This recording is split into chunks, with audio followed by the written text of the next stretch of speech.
Bonjour à tous et bienvenue sur la série Nous Entrepreneurs. Je suis Benjamin Delsal, coach d'affaires certifié Action Coach à Lyon. Nous sommes convaincus que la réussite des entreprises locales contribue à construire une économie prospère et un monde souhaitable. Et c'est pour ça que dans Nous Entrepreneurs, nous donnons la parole à des dirigeants de la région pour qu'ils nous partagent leur histoire, leurs apprentissages, leurs défis, aussi leurs succès. Et aujourd'hui, je suis ravi de recevoir Mathieu Thomas, de l'entreprise Card Microlearnings ou Sequoia. Est-ce que tu peux te présenter, justement, présenter ton ou tes entreprises, Mathieu? Eh ben oui, avec plaisir. Bonjour Benjamin, merci pour l'invitation. Avec plaisir. Mathieu Thomas, comme tu l'as dit, je suis le cofondateur de la société Sequoia, au sein de laquelle on a créé une solution, en effet, une solution SaaS, une plateforme qui s'intitule Cards Microlearning et qui permet aux collaborateurs de créer des formations courtes et mémorables en un rien de temps. D'accord. Ouais, super, super précis. Alors, est-ce que tu peux nous en dire un petit peu plus sur ton parcours? Qu'est-ce qui t'a amené à lancer l'entreprise? Est-ce que c'est ta première entreprise? Voilà. Qu'est-ce qui t'a amené à devenir entrepreneur et notamment à la tête de Sequoia? Ouais, carrément. Alors, moi, pour tout te dire, ça fait 15 ans que j'exerçais dans le monde de la formation professionnelle en tant qu'indépendant, avec ma propre entreprise individuelle en profession libérale, formateur, au sein de laquelle j'ai eu la chance de créer mon propre organisme de formation. Donc, j'ai conçu et animé des formations pendant une bonne dizaine, quinzaine d'années Ok. à destination de grandes entreprises, de grands groupes, mais aussi d'indépendants et de PME, hein, sur des sujets relativement précis liés au monde du digital, donc au marketing digital, au référencement naturel, la stratégie digitale. Et j'ai eu la chance également d'animer pas mal de formations de formateurs, puisque j'ai passé également 3 ans et demi, 4 ans de ma vie à mi-temps chez Apple, où j'ai été notamment la dernière année formateur des formateurs du marché français.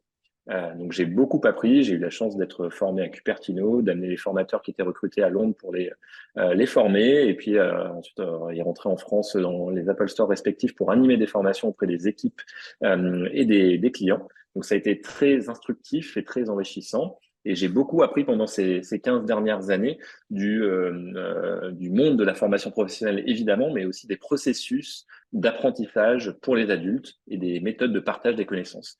Et donc, c'est un vrai sujet qui m'a amené à créer, à co-créer, du coup, la société Sequoia avec Nicolas Legendre, mon associé, société qu'on a créée, du coup, en 2018. Et au sein de laquelle, comme je le disais tout à l'heure, on a conçu et pris le temps de développer Card Microlearning en tant que POC en 2019. Et aujourd'hui, on commercialise la solution depuis 2021. Ok, super, génial, merci beaucoup.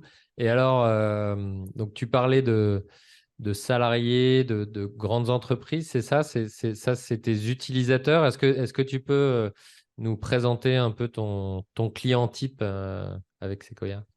Alors oui, avec plaisir. En fait, on a des clients types, on a des clients, pardon, qui sont d'horizons différents.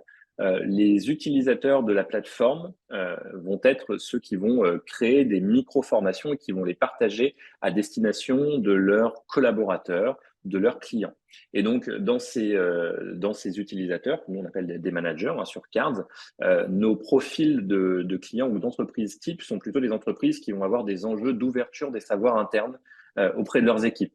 Donc, c'est des entreprises qui vont onboarder, accueillir de nouveaux collaborateurs régulièrement ou qui, au contraire, ont des sujets de départ à la retraite, de montée en compétences, en connaissances de leurs équipes et qui ont besoin, en l'occurrence, de transmettre et de faciliter la transmission de ces savoirs autrement que par des réunions longues, ennuyeuses, fastidieuses ou des formations longues ou que des formats type PowerPoint longs de plus de 40 slides. Souvent, c'est même bien plus. Et donc, voilà, c'est des entreprises qui vont s'orienter vers une solution qui va nécessiter peu de temps de prise en main et peu de temps de conception et de partage de ces micro-formations auprès de leurs équipes. Donc, les D'accord, donc clients types, facile voilà. on va dire plus facile à créer pour le formateur et puis peut-être un petit peu plus fun, un peu pour le former, pour la personne qui est formée, du coup, c'est quoi? C'est sur ordinateur, sur téléphone? Ça se présente comment? Exactement, c'est ça. Donc, il y a une plateforme web, en l'occurrence, pour la partie conception. Et il y a pour les utilisateurs, ou ceux que nous, on appelle les apprenants, qui vont consulter et suivre ces micro-formations, bah, ils peuvent au choix sur leur ordinateur ou via une application mobile disponible sur iOS pour Apple et sous Android, bah, consulter ces micro-formations. Et donc, typiquement, oui, pour répondre à ta question, hein, la conception se fait en un rien de temps. On a vraiment fait un gros travail sur l'interface et l'expérience utilisateur. Et il y a un autre sujet qui est vraiment un très gros point pour nous, c'est qu'on veut vraiment permettre à tout le monde de créer une formation, de partager ses connaissances. Donc, il n'est pas nécessaire d'être ingénieur pédagogique, d'être formateur, d'être expert de la formation ou du coaching pour partager ses savoirs. Et donc, CARD, c'est vraiment ça. C'est une plateforme accessible à tout type de collaborateurs d'entreprise pour partager des connaissances, partager des micro-formations. Ok. Mais typiquement, donc, c'est plutôt des moyennes ou grandes entreprises à qui vous vous adressez, j'imagine. C'est Oui, quoi? C'est les services RH qui font appel à vous? C'est les managers? C'est qui vient vous voir? Et, en tout cas, si je le rephrase autrement, ouais, ouais. c'est quoi votre proposition unique de valeur qui fait que les gens viennent vers vous et qui dans l'entreprise vient vous voir en fait? Alors, ceux qui viennent nous voir peuvent être et sont en l'occurrence des chefs de projet, des managers ou des responsables de business unit. Ça peut être aussi des knowledge managers, un nouveau métier qui est apparu dans ces entreprises, le TI et grands groupes, comme tu le disais, qui gèrent des équipes et qui ont du coup une problématique liée à l'animation, la conduite de réunion, la conduite du changement ou la conduite de formation interne. Donc, toute personne en entreprise qui est amenée à créer une réunion, l'animer ou créer une formation interne et la partager, bah, peut utiliser Cards et va gagner beaucoup plus de temps que de transmettre un PowerPoint comme support indigeste. Nous, ce que l'on veut, c'est que les réunions, les formations soient concentrées sur l'échange et sur la pratique, ce qui a un vrai apport de valeur. Alors que le support de formation qu'on attend tous à la fin, bah lui, généralement, il est indigeste. Et bien, ce que l'on veut, ce que l'on permet, c'est de faire en sorte que les gens se concentrent sur l'instant présent et que avant la formation ou après la formation, ils ont un récap, un support qui est court, qui nécessite 3 à 5 minutes de temps pour être consulté et facile à être répété ou à être digéré dans le temps. D'accord, ouais, donc ça peut être soit des micro-formations indépendantes, soit éventuellement en complément du coup d'une formation plus longue pour valider les acquis ou les prérequis, etc., des choses comme ça.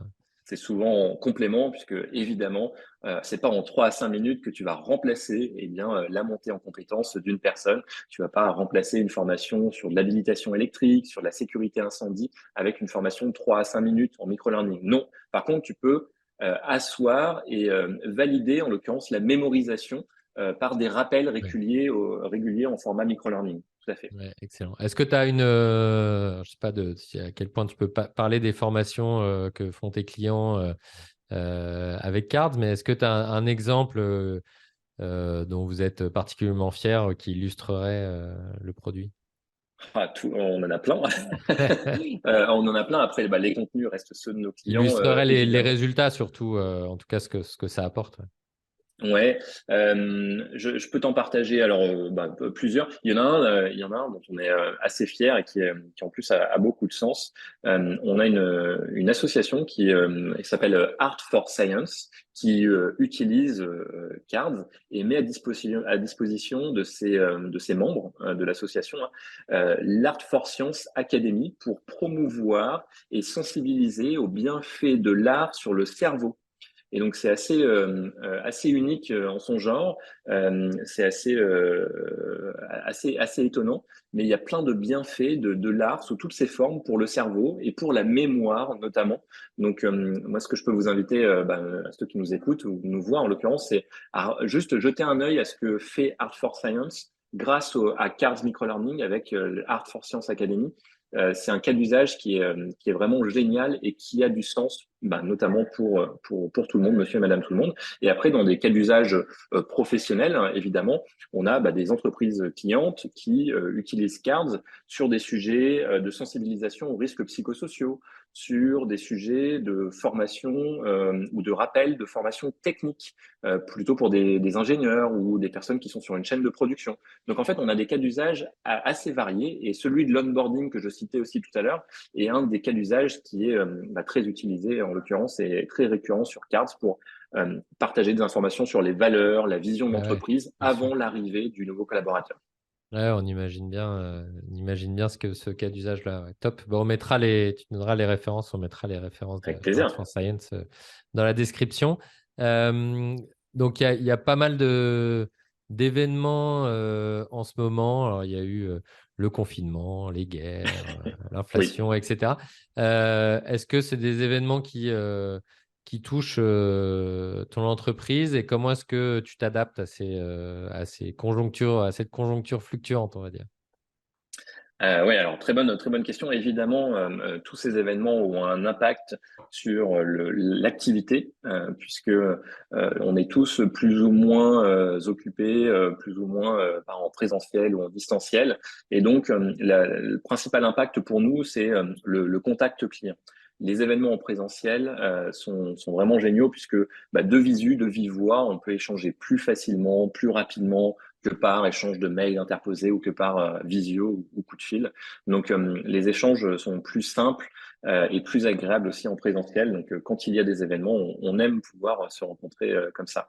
Maintenant, sur ce qui est de la conjoncture actuelle, concrètement, post-Covid et récession ou les phases d'évolution économique des différents pays, y compris le nôtre, montrent aussi que les entreprises elles doivent s'adapter et que les entreprises et les collaborateurs, ils ont de moins en moins de temps face à eux pour faire leur travail, pour réussir à atteindre leurs objectifs. Mais par contre, ils ont de plus en plus de données ou d'informations qui leur sont partagées au quotidien. Et ça, c'est une vraie problématique qui croît de manière exponentielle depuis ces dizaines de dernières années. Et l'infobésité, c'est le nom qu'on donne à ce problème, le trop d'informations partagées ou le surplus d'informations partagées, il a un vrai impact aujourd'hui sur la QVT, la mémorisation, sur l'engagement des collaborateurs. Et cet impact-là, il est vraiment dommage, le fait qu'on ait de moins en moins de temps pour se concentrer sur de la pratique ou de l'apprentissage. Et c'est un des sujets phares, si ce n'est le sujet phare sur lequel Cards apporte une véritable réponse avec peu de temps nécessaire, une accessibilité, une simplicité d'utilisation qui est vraiment incroyable par rapport à ça. Donc la conjoncture, malheureusement, elle nous aide. Et malheureusement, je pense que ça va pas s'arranger ces dernières années, mais nous, on tente de faire en sorte que on puisse permettre à chacun de prendre le temps de partager ses connaissances facilement et rapidement. Et ça, c'est très important. Top, top. Et alors vous, en tant qu'entreprise, c'est quoi vos défis à venir pour 2023 ou dans le secteur peut-être? Qu'est-ce qu'au niveau du secteur tu perçois comme défi dans les mois à venir? Le principal alors défi pour nous en ce moment, c'est le recrutement. On a grandi les équipes, on a recruté quelques personnes, on est encore en train de recruter. Le principal défi, c'est de recruter évidemment les bonnes personnes plus que les bons profils parce qu'on peut former, on peut évidemment sensibiliser sur pas mal de choses, même si on n'est pas expert sur tout évidemment, mais c'est de trouver les bons profils, les bonnes personnes plutôt que les bons profils, pardon, qui veulent rejoindre l'équipe et veulent contribuer à ce challenge que je viens de te partager. Ça, c'est le premier défi très important pour nous. Le deuxième défi, évidemment, c'est de continuer à avoir de belles success stories et à les partager. Donc, c'est encore une fois de trouver de nouveaux clients, de nouveaux utilisateurs et de réussir à leur permettre de partager leur belle réussite, de monter en compétences et en connaissances de leurs clients ou de leurs collaborateurs. Donc, c'est de la communication et du recrutement. Ouais. Bon, bah top, génial. Bah, c'est des bons défis d'une boîte en développement, quoi. Exactement, ouais, en plein développement, tout à fait. Génial. Et comment parce que en parlant avec pas mal d'entrepreneurs, à chaque fois, ce qui revient souvent, c'est le nombre de casquettes, toutes les casquettes qu'on a en tant que dirigeant d'entreprise. Comment est-ce que tu progresses, toi, en tant que dirigeant d'entreprise? C'est quoi ton truc pour monter en connaissances, en compétences, en expérience? Je dirais que j'ai pas la solution, mais une des choses que je m'impose, et c'est un des points que j'ai eu la chance de, je vais pas dire de découvrir, mais de vraiment appliquer régulièrement depuis que je suis passé chez Apple, c'est de demander du feedback, demander un avis ou un regard externe et prendre le temps de discuter, même si la personne en face de toi n'est pas dans ton domaine d'activité, n'est pas la plus experte pour te donner son regard, son point de vue, bah, c'est pas grave. C'est quand même lui demander et de sortir de ta bulle, de ton quotidien, d'entrepreneur, de dirigeant et de s'ouvrir aux autres personnes autour de toi dans le coworking, au bureau ou en réunion ou en rendez-vous pour obtenir du feedback. Et ça, c'est vraiment important parce que on se rend compte que l'avis de tout le monde est très important et ça va nous faire penser à ne serait-ce qu'une petite chose qui peut vraiment faire la différence. Donc, je dirais la culture du feedback est un élément que je m'impose au Ouais, quotidien. hyper important, ouais, carrément, Mm. carrément. Et est-ce qu'il y a justement un sujet sur lequel tu, tu cherches à monter en compétence en ce moment? Alors, il y en a plein. En ce moment, je cherche à monter en compétence sur la partie plutôt commerciale, force de vente, stratégie commerciale. Il y a beaucoup de choses Encore une à casquette de apprendre. l'entrepreneur en plus, Ouais, ouais. exactement. Bah, moi, tu vois, je suis issu alors, je suis entrepreneur évidemment avant tout, mais je baigne dans le monde de la formation professionnelle et de l'animation, la création de formation, l'ingénierie pédagogique. Et vendre, bah, évidemment, c'est un sujet clé. Déployer une stratégie commerciale, c'en est un autre. Être capable d'orchestrer tout ça et de le suivre, c'est un vrai métier et un vrai challenge. Donc aujourd'hui, mon principal enjeu, c'est ce sujet de déploiement stratégique commercial de Cards en France, en Europe et puis plus tard à l'international. Très bien. Alors, comment, je profite pour rebondir là-dessus, comment est-ce que notre communauté peut t'aider dans ce défi commercial? Avec qui est-ce que tu veux qu'ils te mettent en contact? Écoute, avec la communauté, je pense peut m'aider avec ne serait-ce qu'un un test simple de Cards.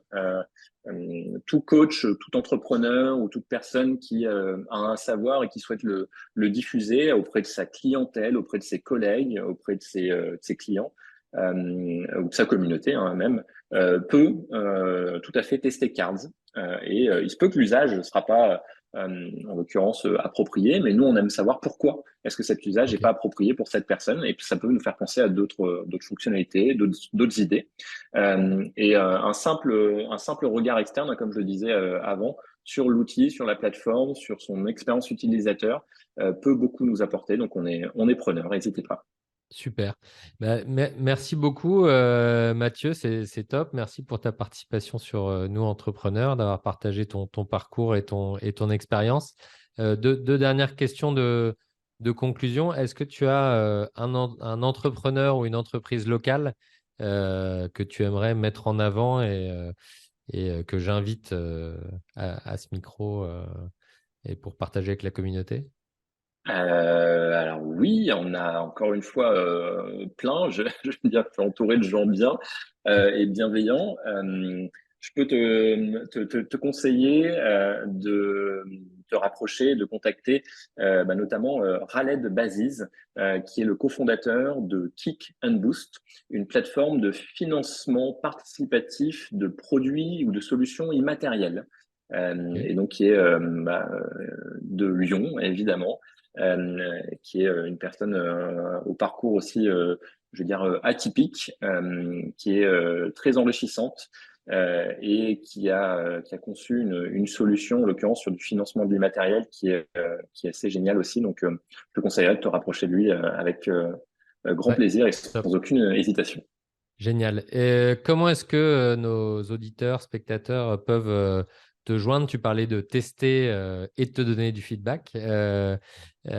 Comment comment est-ce qu'ils te joignent? Comment ils se suivent sur les réseaux sociaux, sur le site internet? Enfin, c'est quoi les meilleurs moyens de communication pour toi?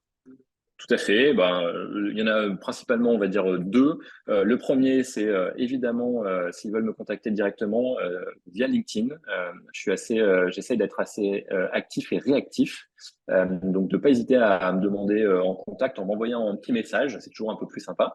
Et en l'occurrence, je leur partagerai le lien vers le deuxième canal, en l'occurrence, qui est le site internet cards-microlearning.com sur lequel ils vont retrouver l'ensemble des informations, la documentation, des cas d'usage, un livre blanc et le lien aussi et le bouton pour tester gratuitement la plateforme pendant 15 jours.